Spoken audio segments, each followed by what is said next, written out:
So I read 1984 in high school, and ever since then I've become one of those pseudo-intellectuals where I haven't read the Communist Manifesto, but then every time anything happens I'm like, this is just like 1984! And before you call me a fake dirty liberal, I have read Capital, although abridged because I believe in self-care. In the year-ish that I've been putting stuff online, I think I have started maybe 5 different videos relating some current event to 1984. Not to be that guy at the party who you're trying to get away from, but when I think of alternative facts, the othering of immigrants, the censorship of books and media, I think of this book. But something really clicked into place for me when I opened up Google Maps a couple days ago and I saw that they'd actually renamed the Gulf of Mexico the Gulf of America.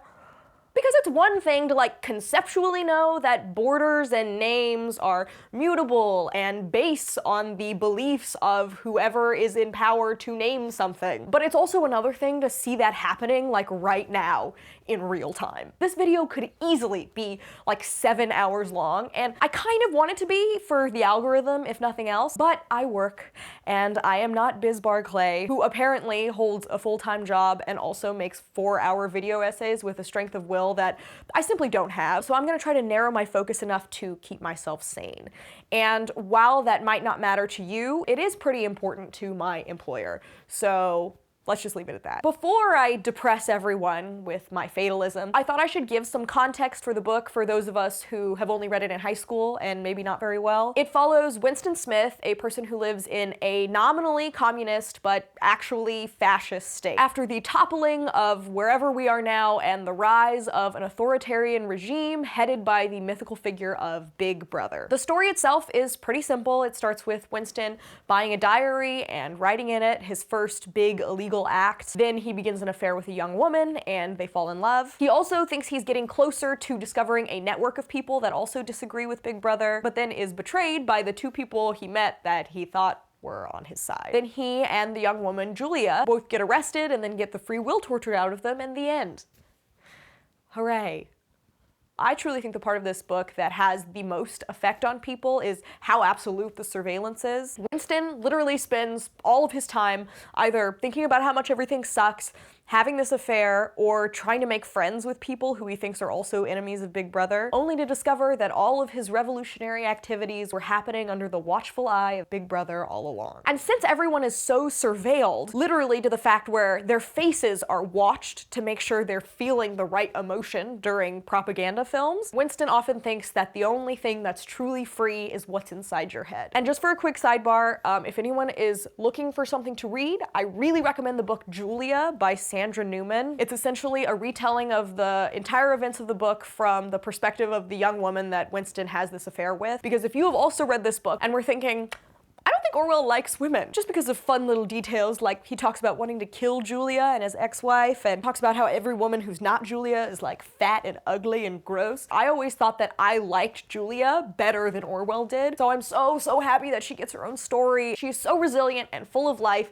and basically it's just her navigating, surviving in this fascist state, whereas in the original she was just kind of like dumb and uninterested and had no past to speak of, so please read it. But anyway, back to the original. It is nominally about communism, and I feel like that can be like an easy conservative talking point, like this is what you communists want, isn't it? But I would argue that literally every kind of person has seen it as where things are heading from its release up till now. I'm sure you can just Google any year and Orwellian, and a bunch of think pieces will pop up about how 1984 is finally here because of the So that was a lot of talking. And now I'm going to continue talking. I hope it helped reintroduce you to kind of the themes of the book. Now I'll pivot and ask maybe a silly question, which is, what is a map?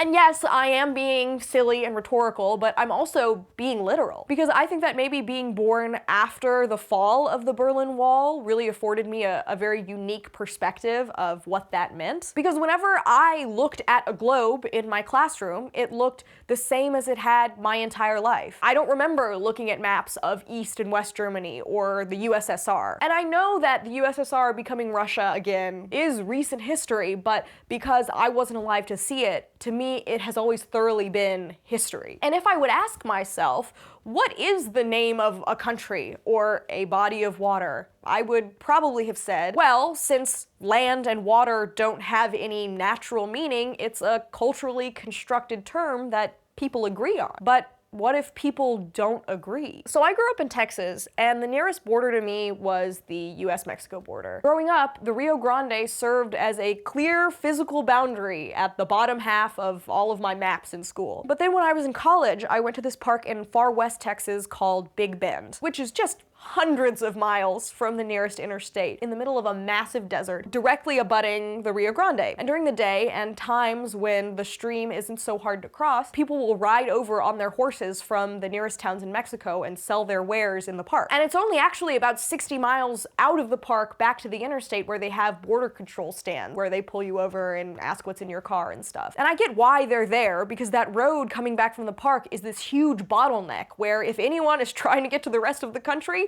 that's the road you have to take. But it really started to make me think, like, where is the US-Mexico border? Is it that tiny river that I myself have literally waded across? Or is the border where it's actually enforced? What is that barren middle ground? And forgive the second of my long tangents, but I wanted to say all that because in that moment, it really struck me that a border or a map is just a piece of paper that we are told is true. And connecting all that back to the story, Winston is a mid-level employee at what is called the Ministry of Truth, and he spends all day essentially rewriting history. A little piece of paper gets plopped onto his desk from a tube, like a government memo, a newspaper, anything else, along with instructions for the changes he's supposed to make. So basically, he'll get a piece of paper saying, last week we gave out 15 grams of chocolate to everyone. That was your ration. But this is actually false. You need to correct the document to say that the ration this week has actually risen from 10 to 12 grams. So he rewrites the article about how things are always getting better and better in Eurasia, and then immediately drops the original into an incinerator. So that if anyone looks back, there's no way to actually prove that,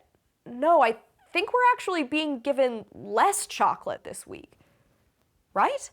And that's my point. Because when I looked at Apple Maps, I did kind of feel like I was being gaslit. Like, wasn't that the Gulf of Mexico just yesterday? The whole thing happened, it felt like, instantaneously. And yeah, there are still paper maps and classroom globes, but I don't really interact with them as much. Like, really, my arbiter of truth is this thing. But what if what this thing says can just change all the time, every day, without telling me? Because of the digital age, it feels like facts can be rewritten faster now than they ever could be before, and this is proof. There is someone out there with essentially Winston's job. There's some software engineer who makes $400,000 a year at Apple, but still struggles to pay their San Francisco mortgage, and they were given some order from on high to rewrite a line of code. They went in there and they deleted the Gulf of Mexico and they put Gulf of America in its place. How long did that take? And then for 300 million people, the map we all use every day to get from place to place was rewritten. Obviously, we are not expected to believe that it was always the Gulf of America, like Winston would have been. And I think that a lot of people, myself included, honestly, grew up seeing the web as a free treasure trove of information. But I think that going forward, that might be a really dangerous belief, because it puts us in the same position that Winston was in, where we know something, and we generally believe what's in front of our eyes, but what's in front of our eyes can change just as easily as some middle manager typing a new thing into a database and hitting save. And all Google needs is an incentive, either an executive order or just a financial incentive. Like, I will give you a tax break to change this, which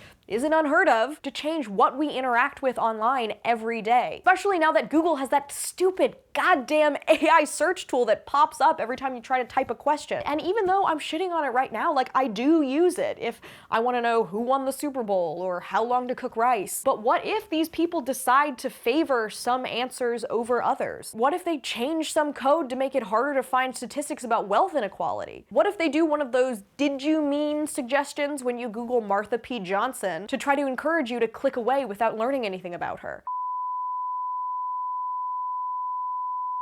What if that little AI blurb tells anyone who searches that the Black Panthers were a terrorist organization? And another thing that I don't like about being alive right now is thinking about all the things that Big Brother had planned for the future. To me, one of Orwell's scariest and most engaging ideas is this new language that the government wants everyone to start speaking in, called newspeak, which is basically like caveman English with political motivations. There's good, which means good, but then they simplify the meanings of words so that amazing would be plus good, and stellar would be double plus good. And the idea is that by simplifying the language, and they talk about the dictionaries getting shorter and shorter every time, you're essentially taking away the tools that people can use to think independently. And in the same vein, ideas like revolutionary sentiment or independent thought are just relabeled with the blanket term crime think, taking away their potential to inspire and incite, and instilling a sense of fear for anyone that wants to use them. And I always read 1984 as a story about how Big Brother wants more than your actions.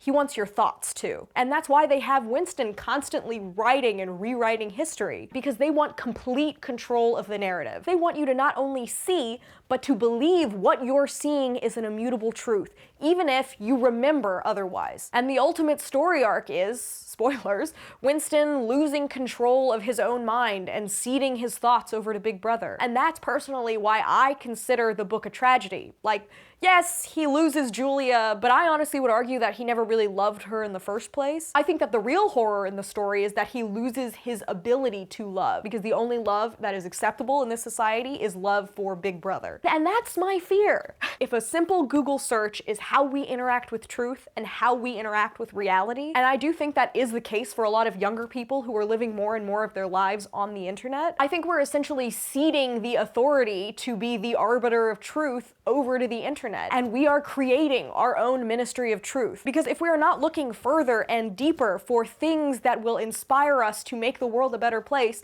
how can we even be inspired? I think that this book does a great job of creating an environment where truth can feel entirely relative. Early on, Winston has to rewrite a newspaper article that shows someone who is being labeled as an important war criminal as standing next to Big Brother during the time where he was supposed to be off committing war crimes, essentially poking this huge hole in the narrative that his country is trying to construct. And later, when he's being tortured, he says, "I held that piece of paper in my hand to prove that you are wrong." And the person who's torturing him says, "Well, you burned it, didn't you? So it doesn't exist now.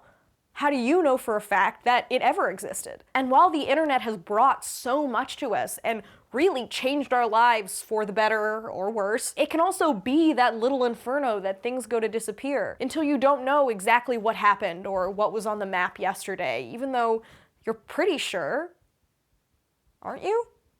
So, what is truth?